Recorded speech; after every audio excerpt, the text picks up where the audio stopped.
غوړ خبر پاکستان اقتصادي سقوط وکړ. د افغانانو د تباهۍ په فکر خپله تباه شول. په پاکستان کې وروستی حالت څه دی، هلته څه روان دي؟ د پاکستان په خزانه کې څومره پیسې پاتې دي او ولې یې د استعمال حق نه لري؟ دا پیسې د چا دي؟ دا ټول جزئیات ویډیو کې وګورئ او چینل سبسکرایب کړئ. درنو لیدونکو السلام علیکم. نور حسنزی لیکي د ګاونډي حالات. خزانه خالي ده. د اماراتو، سعودي عرب او چین 7 میلیارډ ډالر پکې پاتې دي. د دې ډالرو د استعمال اجازه نه لري. امانتي دي. سودونه او قرضونه لا په سر ولاړ دي.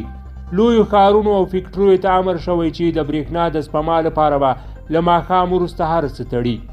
د سرکاري ګیس د زیات استعمال لپاره بیا د CNG ټول پمپونه تړل شوي تر څو خزانې ته څه خاورېري ور ولویږي. خو کورونو کې سرکاري ګیس هم نه پیدا کیږي. CNG باندې چلیدونکي موټر او رکشې په ټپه ولاړ دي. خلک سړکونو ته راوتلي احتجاجونه کوي. بیکاري ورځ تر بلې پکې په اضافه کېدو ده. له پېښوره تر اسلام آباده کرایه له 4,500 څخه 6,500 ته ختلې ده. پېښور کې 100 کیلو وړه 2,800 ته ختلې دي. هغه هم په بازارونو کې په مشکله پیدا کیږي. پنجاب کې بیا د وړو کیسه بل ډول ده، خو پښتونخوا کې نه میلاویږي. دا معمولي بیلګې دي. کیسه لا تر دې ورځ تر بلې خرابېدونکې ده. خدای دې افغانستان او لر ملتپال راته وساتي. په خپل حال شکر وباسئ. درنو لیدونکو مننه چې ویډیو مو تر پایه ولیدله.